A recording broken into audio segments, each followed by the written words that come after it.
Moisés era realmente gago? Ele tinha algum problema de fala ou na sua boca, ou seria somente um boato? Veja bem, quando nós lemos as Escrituras, está escrito explicitamente o seguinte: Deus vai escolher Moisés como o redentor do povo de Israel, o povo que estava sofrendo a escravidão no Egito. Deus escolhe Moisés, nada mais, nada menos do que ele. Nesse momento, qual o argumento que diz Moisés: olha, Deus, eu não posso ser essa pessoa? Por quê? Então, eu nunca fui uma pessoa eloquente. E existe também a expressão porque sou pesado de boca e pesado de língua. É interessante que a tradução aqui realmente está literal. Por outro lado, não fica muito claro para a gente o que significa pesado de boca, pesado de língua, mas que tem algum problema aqui de fala, sem dúvida existe. 2 capítulos depois, quando Moisés já chega até o faraó e o faraó não quer escutá-lo, Moisés fala: Deus, eu te falei que não ia funcionar. E aqui ele usa uma outra expressão. Sabe o que acontece, Deus? Eu sou incircuncisado nos meus lábios. O que significa isso? Ele utiliza exatamente a expressão de circuncisão, só que nos lábios. Eu não tenho a circuncisão nos lábios, como o faraó irá me escutar dessa forma? É claro que não. Deus, eu te falei desde o começo, eu não sou essa pessoa. Então a gente vê aqui 3 expressões que tratam de alguma falha na parte da comunicação de Moisés. Então vamos tentar realmente entender que falha é essa e mais.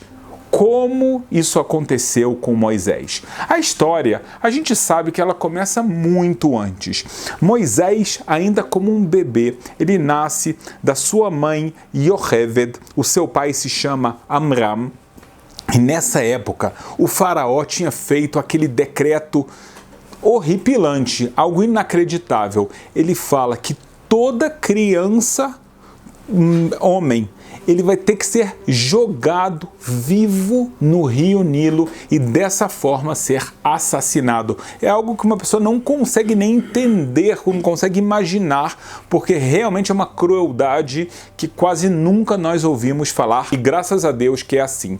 Então o que acontece? Yocheved, no começo, ela consegue esconder o seu filho por 3 meses, mas chega um momento que ela sabe que ele vai crescer, os egípcios viram ela grávida, então acabou, ela não tem mais o que fazer. O que ela faz então?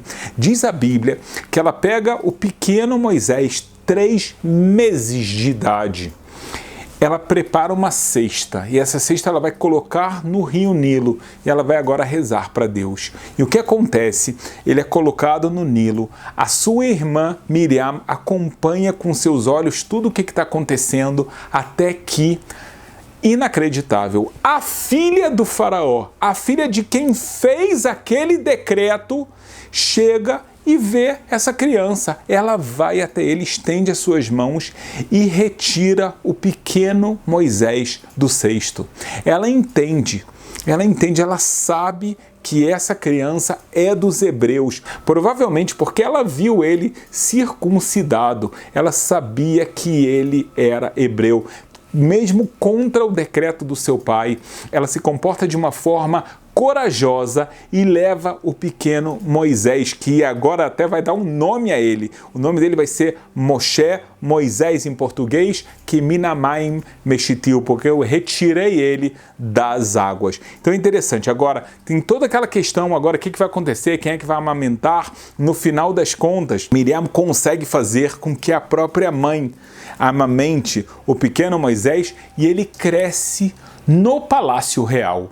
É interessante agora o que vai acontecer. Certa vez, quando o faraó estava com Moisés próximo dele, Estavam também sempre os conselheiros que eram feiticeiros do faraó. Se você se lembra bem, quando Moisés, já crescido, já que aquele Moisés que foi escolhido como líder, ele vai até o faraó, sempre existiam feiticeiros, conselheiros do lado do faraó para também fazer as pragas, para fortalecer o faraó e assim por diante. Então era algo normal. Então tá o faraó com os seus conselheiros, com os seus feiticeiros, e quando o pequeno Moisés está no colo dele, ele pega a coroa do faraó e bota na sua cabeça. Qualquer um de nós pensaria, uma coisa normal, uma criança viu um objeto interessante, qualquer pessoa que já teve uma criança no colo sabe que ela pega seus óculos, pega isso, mas o faraó ficou assustado e os seus feiticeiros falaram, isso aqui é um sinal, e não é um sinal à toa, é um sinal de que esse garoto quer usurpar a sua coroa, de alguma forma ele vai te destituir do poder, toma cuidado com ele. Então eles estão declarando Moisés, pequenininho, à morte. Só que um dos conselheiros fala, não, tá errado isso. Vamos ver, pode ser que foi realmente inocência. Vamos fazer um teste. Se você me perguntar aonde está esse teste, como a gente sabe disso? Isso está na tradição oral. A mesma tradição que quando você lê a Bíblia e fala sobre as franjas da sua roupa e você não tem ideia do que são essas franjas, você só sabe o que são por causa da tradição oral. A mesma coisa quando você fala da própria circuncisão. Em nenhum lugar a Bíblia explica como é feita a circuncisão, aonde é feito. Você pode pensar, então, se está escrito que fazer a circuncisão, vamos fazer que nem Moisés. Circuncisão agora tem que ser nos lábios. Ninguém faz nos lábios. Como é que você sabe disso? Somente da tradição oral. A mesma coisa acontece o tefilim, que em português se chamam filactérios. Deus ordena que uma pessoa deve colocar os filactérios entre os braços, entre os olhos. O que é esse filactério? Sem a tradição oral, nós não entendemos quase nada da Bíblia. Muitas histórias não ficam claras. Então, uma das tradições orais é como isso aconteceu com Moisés. Então, ele tira a coroa do faraó. Então, um dos conselheiros fala, isso foi por pura inocência. Vamos fazer uma prova. O que acontece, então, é colocado frente ao pequeno Moisés uma tigela com moedas de ouro e uma tigela com brasas incandescentes.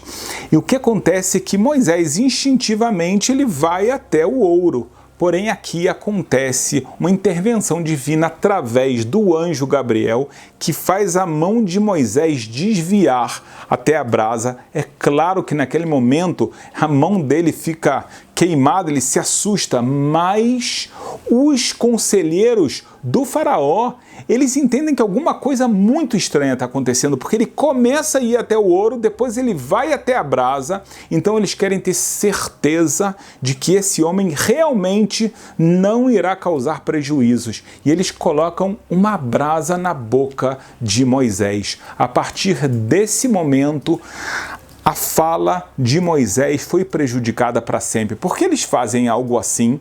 Se eles buscaram um sinal. Porque que pessoa, que político, que rei conseguirá reinar, ter influência sobre o povo sem o poder da fala? Essa foi a ideia deles. Mas é claro que eles não irão poder sobrepujar a vontade de Deus. E você vai ver um versículo explícito explicando sobre isso. Antes disso, eu vou te falar que existem realmente duas opiniões, então, o que aconteceu na prática com Moisés. Então ele cresce, tá? Ele continua lá no palácio do faraó, com o problema de fala, depois a gente vai continuar a história dele, né? Ele, por um lado ele se torna príncipe, depois ele acaba tendo que fugir para Midian, aí Deus escolhe ele. Mas qual era então na prática o problema da fala dele?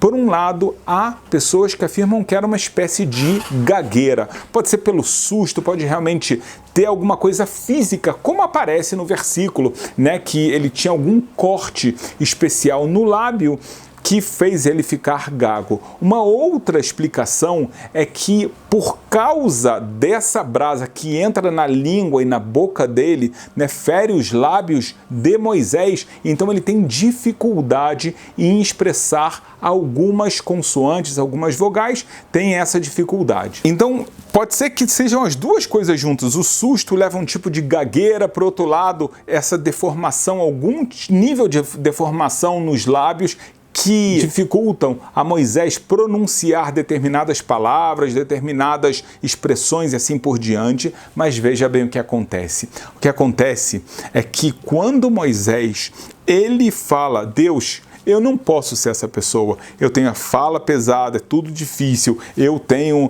esse problema de circuncisão, não ser circuncidado nos meus lábios. Deus responde para Moisés, Moisés, quem é que dá o poder da fala, se não eu? Esse mundo quem controla sou eu. É verdade, os conselheiros, os feiticeiros do faraó, eles tinham um pensamento humano correto. Uma pessoa sem um bom poder de fala, como ela poderá ser um rei? Como ela poderá ser uma pessoa importante, um grande político, uma pessoa com grande influência? Aqui você e toda a humanidade vai perceber que quem faz tudo sou eu. A melhor coisa que aconteceu é exatamente isso, porque eles vão ver que você, com esse problema, vai ser o maior comunicador da história. Por que eu falo isso? Porque não só agora Moisés ele se torna o rei de Israel, ele vai junto com seu irmão Arão em cada uma das vezes para falar sobre as pragas frente ao faraó, para enfrentar os seus feiticeiros, para explicar ao povo de Israel tudo o que está acontecendo. Não somente isso, Moisés é a pessoa que transmite todos os ensinamentos que Deus deu no Monte Sinai.